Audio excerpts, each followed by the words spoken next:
there's a couple of safety components that you want to make sure and keep a real close eyeball on and test on a regular basis. I test mine monthly, and I replace the 9-volt batteries once a year, and that would be your smoke detector and your carbon monoxide detector. There's also a propane detector that should be in your RV, and that gets changed out I think every 5 years. But check the manual for your RV on those items. Just an easy check.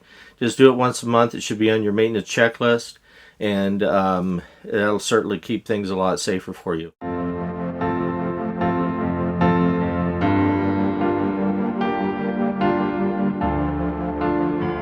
As it relates to the other two appliances, you've got your air conditioner, which is also something you want to maintain on a regular basis, and clean the filters and clean the outside of the unit at least on a seasonal basis. And then I always test my heater during the winter time, even if I'm not out on the road. That's the furnace, and make sure it's going to light up and do what it needs to do properly, as well as the hot water heater, and you want to test that on a regular basis as well. If you've got full hookup, you got water in your tank, so that you can run it and make sure it's going to fire up for you when you really need it.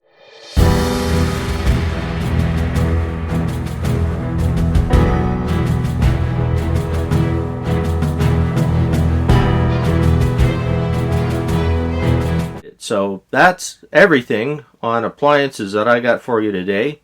Hope you enjoyed the video.